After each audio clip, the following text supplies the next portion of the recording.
నమస్కారం, నందిగాం న్యూస్ కి స్వాగతం. హెడ్లైన్ చూద్దాం. లోక్సభ రెండవ దశ ఎన్నికల్లో 60.96% పోలింగ్. రేపటి నుంచి సీఎం జగన్ ఎన్నికల ప్రచారం.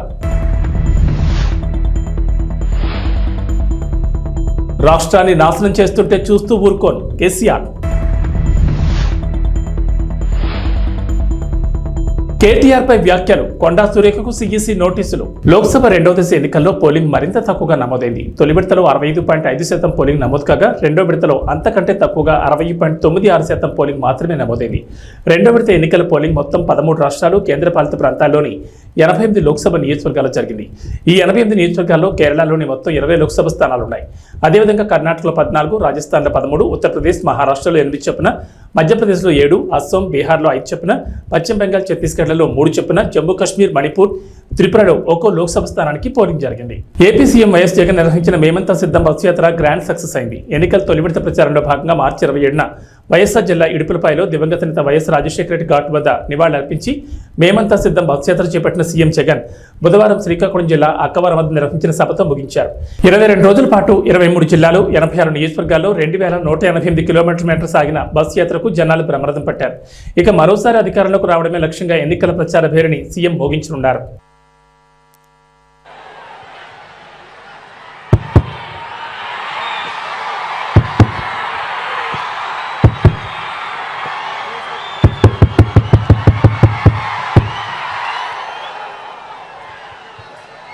టెక్కలిలో శ్రీకాకుళం జిల్లా సిద్ధం. ఈరోజు శ్రీకాకుళం జిల్లాలో కనిపిస్తా ఉన్న ఈ జన సముద్రాన్ని చూస్తా ఉంటే లక్షల మంది తమ ఇంటింటి అభివృద్ధిని కాపాడుకునేందుకు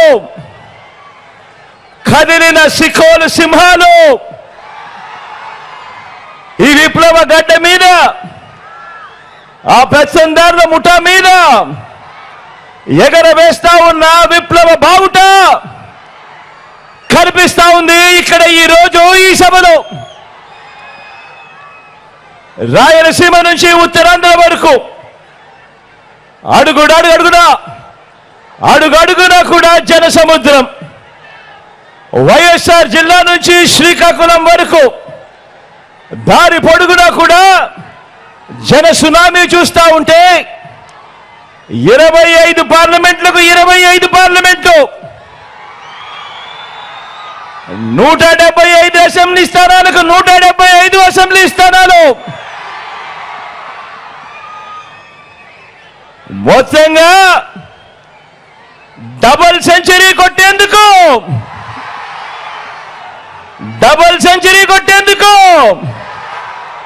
మీరంతా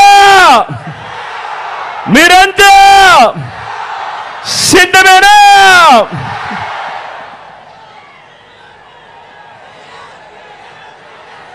ఇంటింటి భవిష్యత్తులో పథకాల కొనసాగింపును నిర్ణయించే ఎన్నికలు మరో 18 రోజుల్లో జరగబోతా ఉన్నాయి. ఈ ఎన్నికలు కేవలం ఎమ్మెల్యేలను, కేవలం ఎంపీలను ఎన్నుకునేందుకు జరిగే ఎన్నికలు మాత్రమే కావు.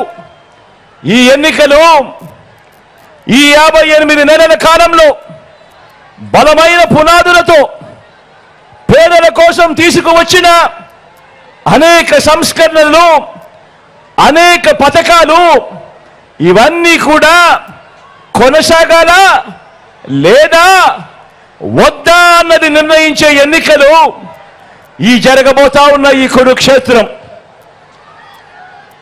జగన్కు ఓటు వేస్తేనే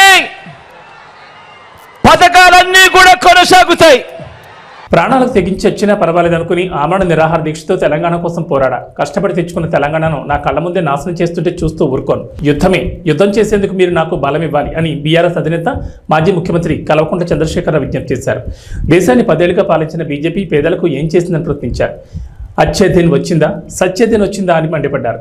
బీఆర్ఎస్ బస్సు యాత్రలో భాగంగా శుక్రవారం 3వ రోజు మహబూబ్ నగర్ పట్టణంలో కేసీఆర్ రోడ్ షో నిర్వహించారు. క్లాక్ టవర్ సెంటర్లో జరిగిన కార్నర్ మీటింగ్లో ప్రజలను ఉద్దేశించి ప్రసంగించారు. ముఖ్యమంత్రి మంత్రులు ఎవరు పోలే, ఆ మానేనికి ఒక దండ పెట్టలే, గేట్లు తాళం వేసినారు. వేరే రాష్ట్రాల నుంచి కూడా ప్రజలు వచ్చి ఇదేం దిక్కుమాలిన ప్రభుత్వం తిట్టుకుంటూ పోయినారు. దయచేసి మీరు ఆలోచన చేయాలి. ఇవన్నీ కూడా అడ్డగోలు మాటలు, నిందలు, అనవసరమైనటువంటి కథలు చెప్తున్నారు తప్ప వీళ్ళు న్యాయం చేసే పరిస్థితులు లేరు. మరి ఇప్పుడు ఏం జరగాలి? న్యాయం జరగాలి. న్యాయం జరగాలంటే ఇలా ప్రజల కాంగ్రెస్ పంచాయతీ పడ్డది. ప్రజల పక్షాన గట్టిగా కొట్టాడేటటువంటి పంచాయతీ పెద్ద కావాలి.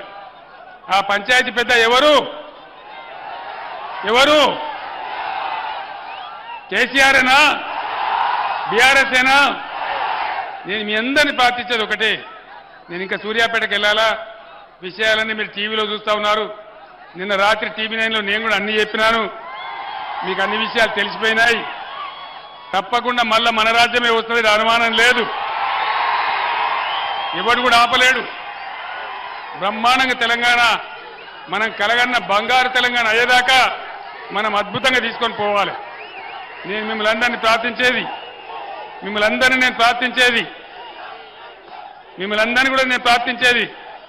పార్లమెంట్ ఎన్నికలలో బీఆర్ఎస్కు బలం ఇస్తే అది తెలంగాణ ప్రజల బలం అవుతుంది, తెలంగాణ ప్రజల శక్తి అవుతుంది. మీ తరఫున ఈ ప్రభుత్వం మెడలు వంచగలుగుతాం, అన్ని విధాలుగా సాధించగలుగుతాం. ఇవాళ మీరు చూపించినటువంటి ఈ స్వాగతం, ఈ ప్రేమ నా జన్మలో కూడా నేను మర్చిపోను. ఇంత అద్భుతంగా మీరు ఏర్పాటు చేసినట్టు చాలా సంతోషం. కానీ మే 13వ తేదీ వరకు ఇదే ఉత్సాహాన్ని కొనసాగించి పార్లమెంటులో కృష్ణారెడ్డి గారికి ఓటేసి, కారు గుర్తుకు ఓటేసి మీరు గెలిపించాలి.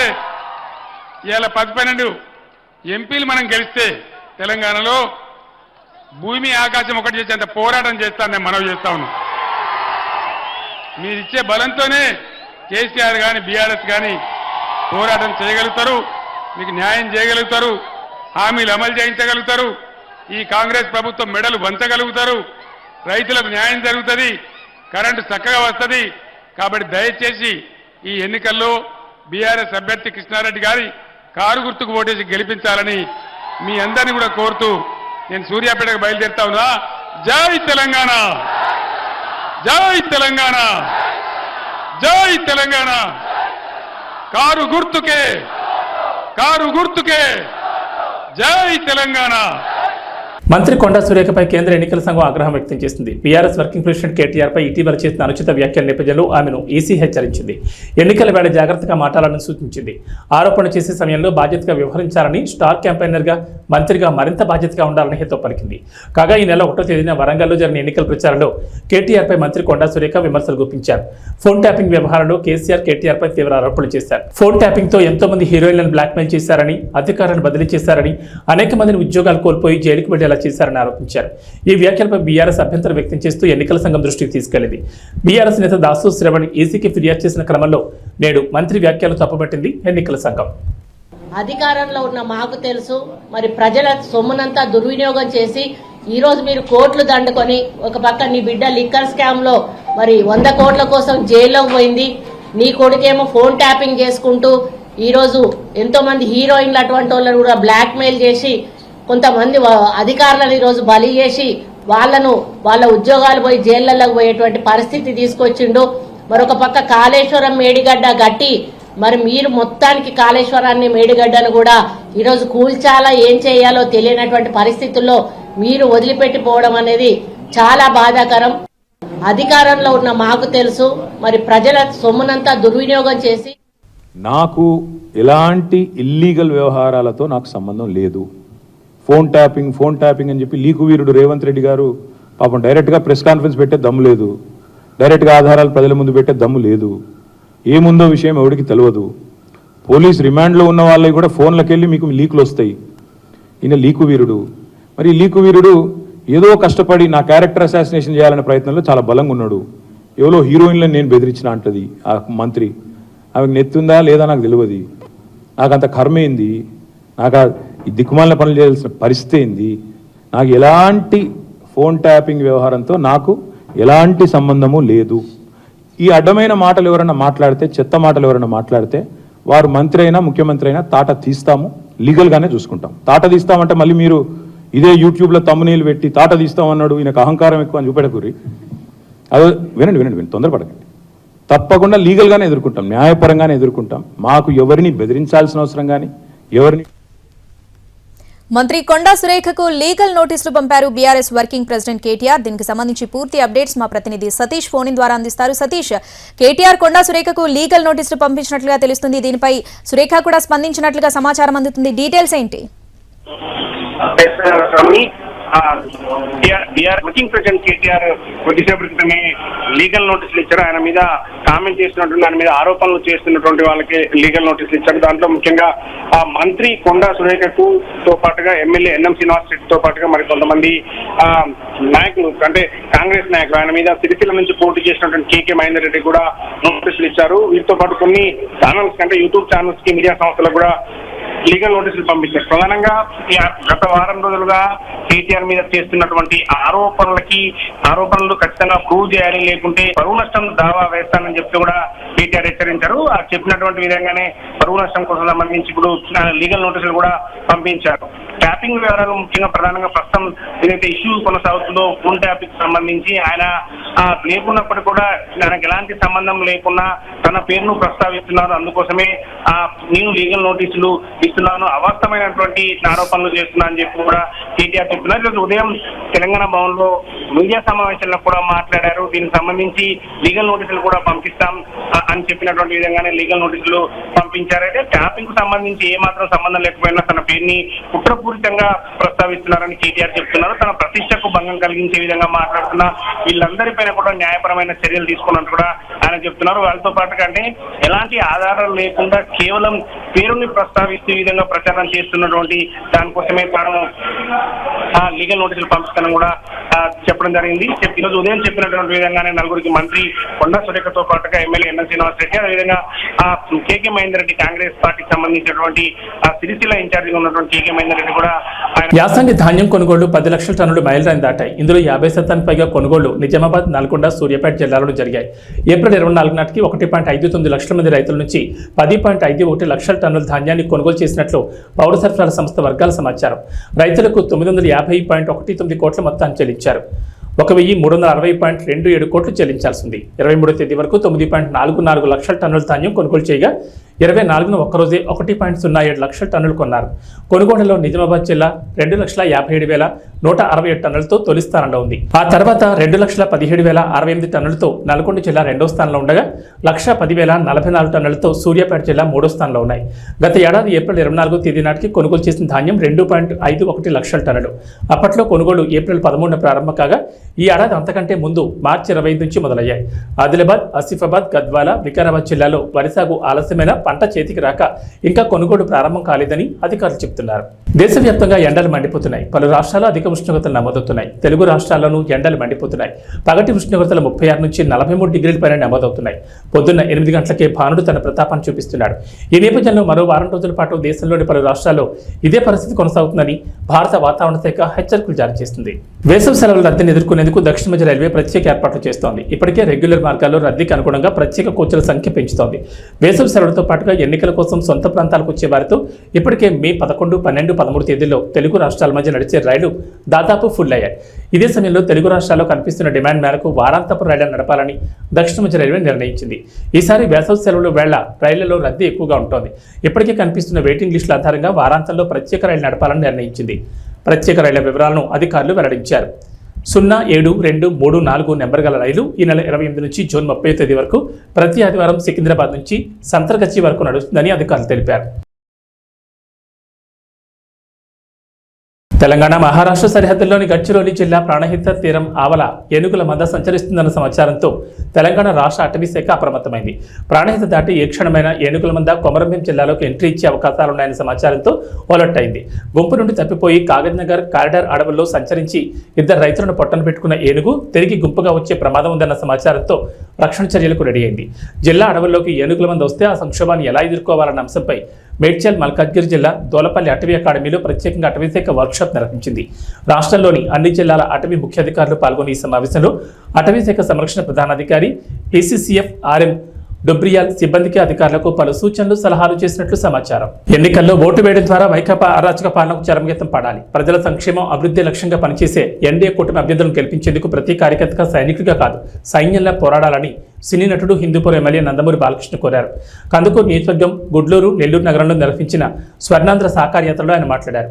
గడిచిన 5 ఏళ్లలో రాష్ట్రంలో దోపిడీ, దౌర్జన్యాలు, అక్రమాలు, అరాచకాలతో ప్రజలను భయభ్రాంతులకు గురిచేశారు. వాటిని ప్రశ్నించిన వారిపై కేసులు పెట్టి వేధించారు. మరోసారి జగన్ అధికారంలోకి వస్తే సామాన్యులు జీవించడం కష్టమేనని బాలకృష్ణ హెచ్చరించారు.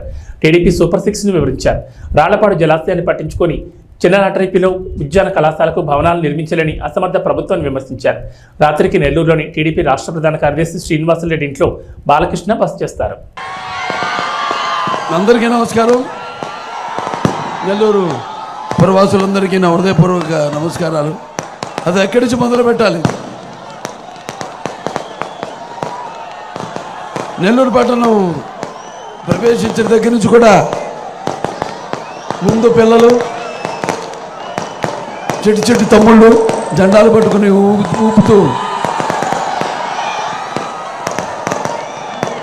అలాగే తర్వాత ఆడపడుచులు హారతులు ఇస్తూ,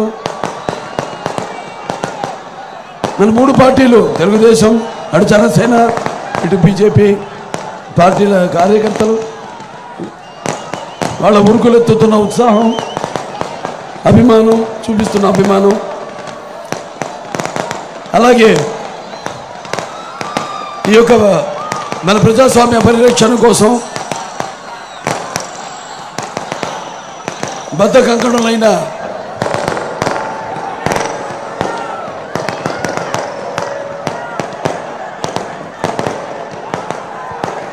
ప్రజలందరికీ,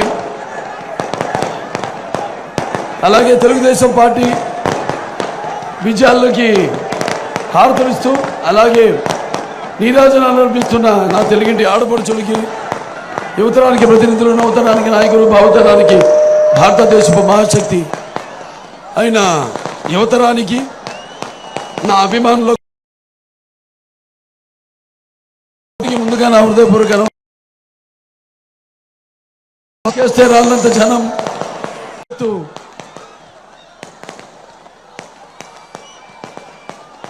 అలాగే మన పసుపు ఆత్మవిశ్వాసానికి నిజమైన సంతకం. అలా మొత్తం ఇవాళ కనిపిస్తుంది మీ అందరిలో. అలాగే నా ముస్లిం పెద్దలకు, అలాగే ముస్లిం సోదర సోదరిమణులందరికీ, ముత్తవల్లీలకు, ఇమాంలకు, మౌజన్లకు అందరికీ కూడా నేను నా అస్సలాము అలైకుం వ రహమతుల్లాహి వ బరకతుహు.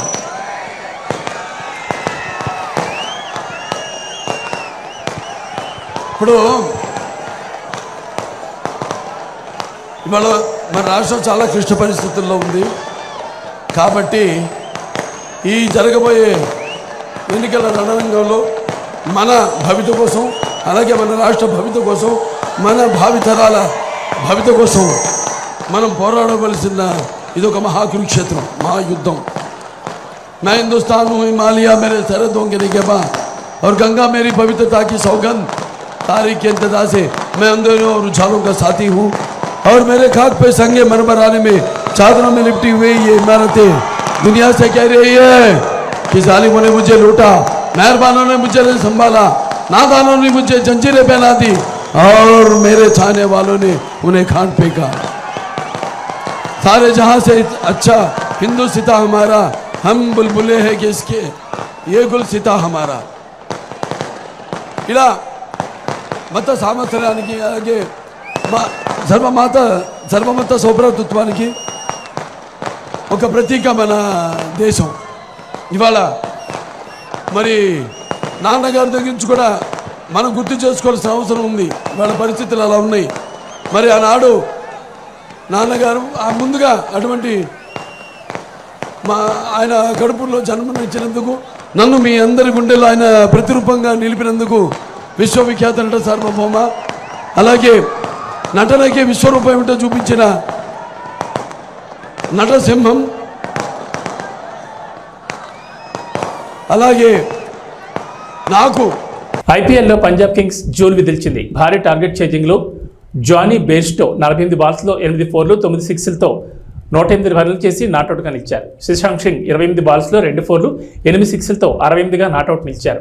ప్రభు సిమ్రాన్ సింగ్ 20 బాల్స్లో 4 4లు 5 6లతో 54 రన్స్ దంచుకొట్టడంతో శుక్రవారం జరిగిన లీగ్ మ్యాచ్లో 8 వికెట్ల తేడాతో కోల్కతాపై గ్రాండ్ విక్టరీని అందుకుంది. దీంతో టీ20 హిస్టరీలో అత్యధిక లక్ష్యాన్ని ఛేదించిన తొలి జట్టుగా రికార్డులకు ఎక్కింది. టాస్ ఓడిన కోల్కతా 20 ఓవర్లలో 261కి 6 వికెట్లు నష్టపోయి స్కోర్ చేసింది. ఫిలిస్ సాల్ట్ 37 బాల్స్లో 6 4లు 6 6లతో 75, సునీల్ నరైన్ 32 బాల్స్లో 9 4లు 4 6లతో 71, వెంకటేష్ అయ్యర్ 39తో రాణించారు. తర్వాత పంజాబ్ 18.4 ఓవర్లలో 262 వికెట్ల నష్టానికి స్కోర్ చేసి నెగ్గింది. బేస్టోకు player of the match award లభించింది. సార్వత్రిక ఎన్నికల్లో కూటమి ప్రభుత్వం అధికారంలోకి రావడం ఖాయమని పాలకొల్లు టీడీపీ అభ్యర్థి ఎమ్మెల్యే డాక్టర్ నిమ్మల రామానాయుడు జోషి చెప్పారు. పాలకొల్లులోని ఎమ్మెల్యే క్యాంపు కార్యాలయంలో ఏర్పాటు చేసిన విలేకరుల సమావేశంలో ఆయన పాల్గొని మాట్లాడారు. సంక్షేమం చంద్రబాబుతోనే జరుగుతుందని, ప్రగతి పదంలో రాష్ట్రం పరుగులు తీయాలంటే ఆయన సీఎం కావాలన్నారు. ఈ నియోజకవర్గంలో మన పాలకొల్లు మన రామానాయుడు పేరుతో నిర్వహించిన పాదయాత్రలో ప్రజల నుంచి విశేష స్పందన కనిపించిందన్నారు. వారంతా సైకిల్ గుర్తుపై ఓటు వేసి తనను గెలిపించడానికి సిద్ధంగా ఉన్నారని వెల్లడించారు. ఈ సమావేశంలో వివిధ మండలాల పార్టీ అధ్యక్షులు, అనుబంధ విభాగాల నాయకులు పాల్గొన్నారు. ఏదైతే రేపు 13వ తారీఖున జరిగేటువంటి ఆంధ్రప్రదేశ్ రాష్ట్ర శాసనసభ పార్లమెంట్ ఎన్నికలు ఏవైతే ఉన్నాయో ఆంధ్రప్రదేశ్ రాష్ట్రంలో ఒక పెను సంచలనం సృష్టించబోతూ ఉన్నాయి. ఆంధ్రప్రదేశ్ రాష్ట్ర చరిత్రలో ప్రజలందరూ కూడా తెలుగు జాతి 5 కోట్ల మంది యావత్తు ఒకే పక్షాన వచ్చి తెలుగుదేశం, జనసేన, బీజేపీ కూటమికి పనిచేసి రికార్డు స్థాయిలో 175కి 160 సీట్లు రేపు ఆంధ్రప్రదేశ్ రాష్ట్రంలో గెలుచుకున్నటువంటి పరిస్థితి రేపు రాబోయేటువంటి ఎన్నికల్లో కనిపిస్తున్నటువంటి పరిస్థితి. కలిసి ఏదైతే ఎన్నికలకు వెళ్తూ ఉన్నామో రేపు పాలకొల్లు నియోజకవర్గంలో కూడా తెలుగుదేశం, జనసేన, బీజేపీ కూటమి అభ్యర్థిగా అసెంబ్లీ మరియు పార్లమెంట్ పాలకుల్లో సునామీ సృష్టించబోతుందనే విషయాన్ని కూడా ఈ సందర్భంగా తెలియజేసుకుంటూ ఉన్నా. ఎందుకంటే ఈరోజు పర్టికులర్గా గత 60-70 రోజుల నుంచి మన పాలకొల్లు, మన రామానాయుడు ఇంటింటికి పాదయాత్రలో ప్రతి గడప తొక్కినప్పుడు, ప్రతి అవ్వను పలకరించినప్పుడు, ప్రతి గృహిణిని మరి పలకరించినప్పుడు, ప్రతి యువత, ప్రతి రైతు, మరి ప్రతి ఒక్కరూ కూడా నాతో కలిసి మాట్లాడుతూ ఉన్నప్పుడు వాళ్ళందరిలోని కూడా ఒకటే భావన కనిపిస్తూ ఉంది. ఏదైతే కష్టపడి పండించినటువంటి రైతు పంట పండించలేనటువంటి పరిస్థితి ఉంది. ఏదైతే ప్రతి ఇంటిలోని కూడా బాధుడితో ఇంట్లో మరి ఏదైతే వంటింటి బడ్జెట్ కూడా మరి మా బడ్జెట్ మీద ప్రభావం చూపేటువంటి పరిస్థితి ఉంటుంది అని ఆ గృహిణి కానీ, ఉద్యోగాలు ఉపాధి కల్పన లేక యువత కానీ, ఇట్లా ప్రతి రంగము కూడా మరి ఈవేళ ఈ ప్రభుత్వం మీద వ్యతిరేకత అనేది చాలా క్లియర్గా కనిపిస్తున్నటువంటి పరిస్థితి. దానితో రేపు ఎన్నికల్లో ఖచ్చితంగా తెలుగుదేశం, జనసేన, బీజేపీని గెలిపించుకోవాలనేటువంటి ఆలోచన నియోజకవర్గంలో ఉన్నటువంటి ప్రతి గడప నుంచి కూడా వినిపిస్తున్నటువంటి మాట. ఆశీర్వదించడానికి ప్రజలందరూ కూడా సిద్ధంగా ఉన్నారు. దానికి ఉదాహరణే మొన్న జరిగినటువంటి నామినేషన్. ఏదైతే ఆ రోజు 19వ తేదీన మరి తెలుగుదేశం పార్టీ అభ్యర్థిగా, జనసేన, బీజేపీ బలపరిచినటువంటి అభ్యర్థిగా నేను నామినేషన్ వేయడానికి ఒక్క పిలిపిస్తే, మరి వేళ జనసేన, బీజేపీ నాతో పాటు పిలిపిస్తే మరి వేలాదిగా ఆ రోజు 19వ తారీఖున స్వచ్ఛందంగా సైకిళ్ళు వేసుకుని పెద్ద ఎత్తున మరి ర్యాలీ, ఒక ప్రవాహంలాగా మరి ఆ రోజు మరి ఉన్నటువంటి పరిస్థితి నేను కాదు, మీ మీడియా సాక్షిగా మరి ప్రపంచం అంతా కూడా చూసినటువంటి పరిస్థితి. రేపు పాలకొల్లులో జరిగేటువంటి ఎన్నిక ప్రజాబలానికి, ధనబలానికి మధ్య జరుగుతుంది. ఖచ్చితంగా ప్రజాబలం ముందు ధనబలం ఆగదు, ప్రజలే గెలుస్తారు, పాలకొల్లే గెలుస్తుంది అనే విషయాన్ని సందర్భంగా తెలియజేసుకుంటున్నాం. Thank you. ఇంటి వద్దకే సంక్షేమ పథకాలు అందించిన ఘనత వైఎస్ఆర్సీపీకి దక్కుతుందని ఈ పార్టీ అభ్యర్థి భీమవరం ఎమ్మెల్యే గ్రంథి శ్రీనివాస్ తెలిపారు. భీమవరం నియోజకవర్గ పరిధిలోని 1వ పట్టణంలో నిర్వహించిన ఎన్నికల ప్రచారంలో ఆయన పాల్గొని మాట్లాడారు. మరోసారి తాను గెలిపిస్తే పట్టణాన్ని మరింత అభివృద్ధి చేస్తానని ప్రకటించారు. ఇప్పటికే 130 కోట్ల రూపాయలతో అభివృద్ధి పనులు చేసినట్లు వెల్లడించారు. ఈ కార్యక్రమంలో పార్టీ నాయకులు, వివిధ కార్పొరేషన్ల డైరెక్టర్లు పాల్గొన్నారు. మీ అమూల్యమైన ఆతిథుల కోసం మీ ముందుకు వస్తున్నారు. మీ ఆతిథులు ఎవరు కూడా నడవద్దండి. మన ప్రీతమ నాయకులు గంధి శ్రీనివాస్ గారు మీ అమూల్యమైన ఆతిథుల కోసం మీ ముందుకు వస్తున్నారమ్మా. ముగ్గులి హస్తాలతో మీ ముందుకు వస్తున్నారు. ఎన్నికల గుర్తు ఫ్యాన్ గుర్తుపై ఓట్లేసి అత్యధిక మెజార్టీని గెలిపించమని కోరుచు మీ ముందుకు వస్తున్నారమ్మా మన గంధి శ్రీనివాస్ గారు, మన ప్రీతమ నాయకులు గంధి శ్రీనివాస్ గారు మీ ముందుకు వస్తున్నారు. అమ్మలారా, అయ్యలారా, అక్కలారా, అన్నలారా మీ ముందుకు వస్తున్నారమ్మా. వస్తున్నాలి 5వ నాయకులు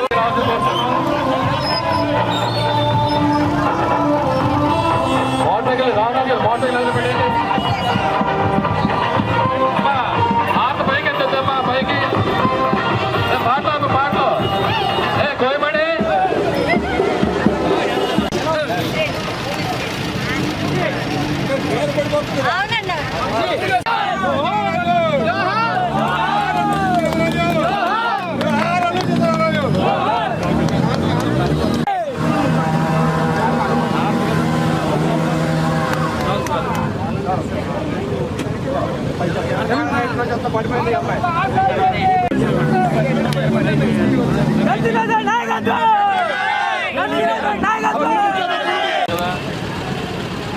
దయచేసి మోటార్ సైకిల్ రేస్ చేయడం కానీ హార్న్లు కొట్టడం, వెళ్ళాలండి ముందుకెళ్ళాలి, అందరూ రావాలండి. ఎవరు ఆగదండి దయచేసి. అయిపో జనసేన పార్టీ విజయంతోనే రాష్ట్రానికి మంచి భవిష్యత్తు ఉంటుందని ఈ పార్టీ అభ్యర్థి మాజీ ఎమ్మెల్యే పులపర్తి రామాంజలి తెలిపారు. భీమవరం నియోజకవర్గ పరిధిలోని తీర ప్రాంత గ్రామాల్లో శుక్రవారం నిర్వహించిన ఎన్నికల ప్రచారంలో ఆయన పాల్గొని మాట్లాడారు. కూటమి ప్రభుత్వం అధికారంలోకి రాగానే నిరుద్యోగ యువతకు ఉపాధి అవకాశాలు కల్పిస్తామన్నారు. గాజు గ్లాస్తో పాటు కమలం పూపై ఓటు వేసి తనను నరసాపురం పార్లమెంట్ అభ్యర్థి భూపతిరాజు శ్రీనివాస్ వర్మను గెలిపించాలని కోరారు. ఈ కార్యక్రమంలో టీడీపీ, జనసేన, భాజపా ప్రతినిధులు పాల్గొన్నారు.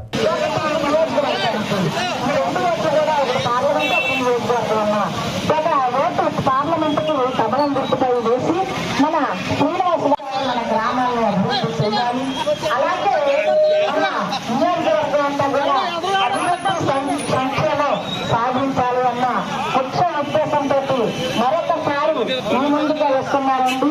మన ఉమ్మడి అభ్యర్థిగా మన పులపర్తి రామాంజనేయులు గారిని మీ ముందుగా వస్తున్నారండి. మన ఉమ్మడి అభ్యర్థిగా మన పులపర్తి రామాంజనేయులు గారిని ఎమ్మెల్యే.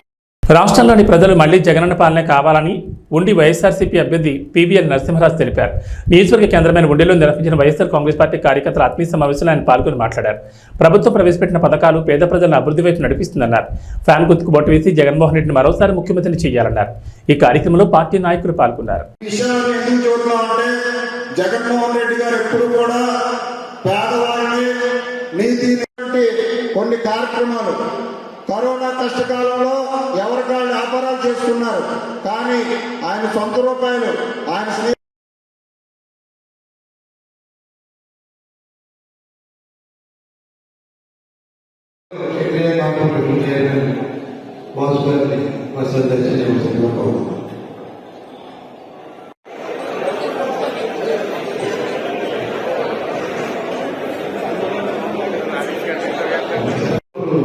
అందరూ కూడా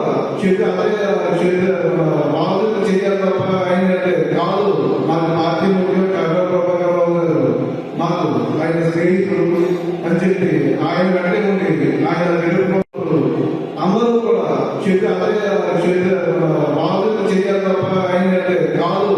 మన పార్టీ ముఖ్యం చంద్రబాబు గారు మాకు ఆయన స్నేహితులు అని చెప్పి ఆయన వెంటనే ఉండేది. ఆయన